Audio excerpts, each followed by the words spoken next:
بسم اللہ الرحمن الرحیم۔ میں ہوں اے ایس انصاری۔ آج ہم آٹوپسی کریں گے لفظ جماعت المسلمین کی کہ اس مرکب کی کیا حیثیت ہے، پہلے حدیث کی روح سے پھر قرآن کی روشنی میں۔ پہلے حدیث کی روح سے اور پھر قرآن کی روشنی میں۔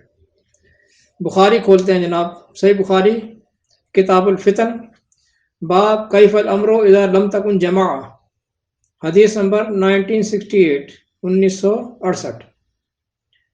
چنانچہ اس حدیث میں حضرت حذیفہ پوچھتے ہیں محمد علیہ السلام سے، کہتے ہیں کہ فما تامرنی ان ادرکنی ذالک، آپ مجھے کیا حکم دیتے ہیں اگر میں وہ زمانہ پاؤں، فتنوں فرقوں کا زمانہ پاؤں تو آپ مجھے کیا حکم دیتے ہیں؟ تو آپ نے فرمایا تلزموا جماعت المسلمین و امامہم، کہ اس صورت میں تم جماعت المسلمین اور اس کے امام سے چمٹ جانا۔ پھر حذیفہ نے پوچھا کہ فَإِن لَمْ يَكُنْ لَهُمْ جَمَاعَةٌ وَلَا إِمَامٌ، پھر اگر ان کی جماعت نہ ہو اور نہ ان کا امام ہو تب کیا کروں؟ تو محمد علیہ السلام نے فرمایا فَاصْنَعْ جَمَاعَةَ الْمُسْلِمِينَ وَاصْبَحْ نَفْسَكَ إِمَامًا لَهَا، فَاصْنَعْ جَمَاعَةَ الْمُسْلِمِينَ وَاصْبَحْ نَفْسَكَ إِمَامًا لَهَا، کہ پھر تو ایک جماعت المسلمین بنا لینا اور خود اس کا امام بن بیٹھنا۔ تم ایک جماعت المسلمین بنا لینا اور خود اس کا امام بن بیٹھنا۔ کیا آپ نے حذیفہ سے یہ کہا تھا؟ میں پوچھتا ہوں آپ سے، نہیں کہا تھا نا؟ میرے خیال میں تو یہ ایسا نہیں کہا تھا، شاید میں بھول رہا ہوں، نہیں ایسا نہیں کہا تھا۔ انہوں نے کہا تھا فَاعْتَزِلْ تِلْكَ الْفِرَقَ كُلَّهَا، پھر اگر جماعت المسلمین اس کا امام نہ ہو تو تمام فرقوں سے الگ ہو کر رہنا، تمام فرقوں سے الگ ہو کر رہنا۔ جماعت المسلمین بنانے کے لیے نہیں کہا تھا، یہ ممکن ہی نہیں ہے، ممکن ہوتا تو کہہ دیتے، تو ممکن ہی نہیں ہے۔ جماعت المسلمین تو حدیث کی روح سے کی بات کر رہا ہوں میں، قرآن کی روح سے کہ نہیں، حدیث، ابھی حدیث کا سیشن چل رہا ہے ہمارا۔ جماعت المسلمین تو حدیث کی روح سے حکومت کو کہتے ہیں، اور حکومت اس طرح نہیں بنائی جاتی کہ گئے اور رجسٹرڈ کرا لی۔ حکومت بننے اور بنانے کا تو بڑا لانگ پروسیجر ہوتا ہے، حکومت ایسے کہاں بنتی ہیں؟ تبھی تو آپ نے کہا تھا کہ اگر نہیں ہے تو الگ ہو جانا فرقوں سے، بنانے کے لیے کہا تھا کہ بنا لینا، اور وہ مومنین کے ہاتھوں بنتی ہے۔ حکومت جو ہے، حکومت بنتی ہے مومنین کے ہاتھوں، مسلمین کے ہاتھوں نہیں۔ لیکن میری ایک بات کو بڑے غور سے سنا کیجیے، حکومت بنتی ہے مومنین کے ہاتھوں، مسلمین کے ہاتھوں نہیں۔ مسلمین کے ہاتھوں جو جماعت بنے گی وہ ایک فرقہ ہی ہوگی، وہ ایک فرقہ ہوگی۔ میں ثابت کروں گا آگے قرآن کے سیکشن میں، ابھی حدیث کا سیکشن چل رہا ہے۔ لہذا جناب مسعود احمد صاحب نے جماعت المسلمین بنا کر حدیث کی بھی خلاف ورزی کی ہے۔ حضور نے حذیفہ کو جماعت المسلمین بنا لینے کا حکم نہیں دیا تھا۔ پھر اس حدیث میں بھی اس کے سربراہ کو امام کہا گیا ہے، اور امام حکومت کے سربراہ کو پاورفل اتھارٹی کو ہی کہتے ہیں حدیث کی روح سے۔ یہ مسعود صاحب بھی جانتے تھے، اچھی طرح جانتے تھے۔ لہذا انہوں نے حدیث میں ایک اور بگاڑ پیدا کیا کہ حدیث میں تو امام تھا، خود امیر بن بیٹھے، یہ اور ایک اور دھوکہ دیا۔ کیوں جناب؟ امام کیوں نہ کہلوایا؟ دوستو ٹوٹل فراڈ، حدیث کی روح سے بھی ٹوٹل فراڈ، ٹوٹل 2 نمبر کام ہے یہ جماعت المسلمین، حدیث کی روح سے بھی۔ اب ہم آتے ہیں قرآن کے سیکشن پر، یہ قرآن کا سیکشن ہے۔ اسلامی حکومت تشکیل پاتی ہے مومنین کے ہاتھوں، مسلمین کے ہاتھوں نہیں۔ قرآن کہتا ہے وعد اللہ الذین آمنوا منکم، اللہ نے وعدہ کر رکھا ہے تم میں سے جو مومنین ہیں ان سے، کہ انہیں زمین پر لازمی اقتدار عطا کرے گا، لازمی لازمی لازمی۔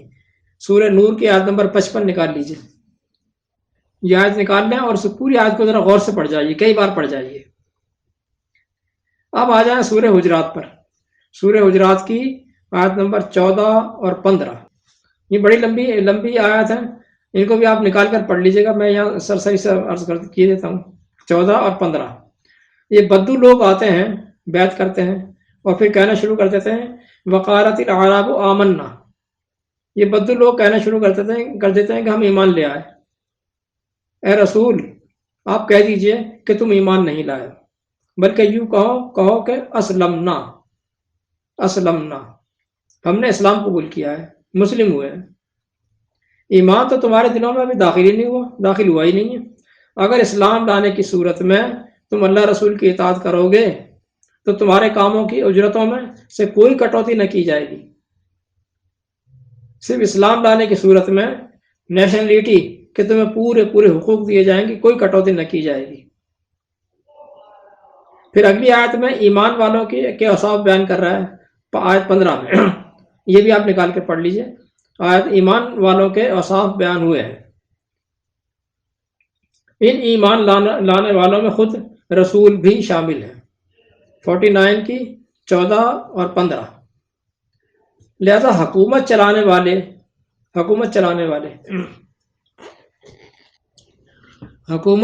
والے اور اس کی انتظامیہ سنبھالنے والے مومنین ہوتے ہیں.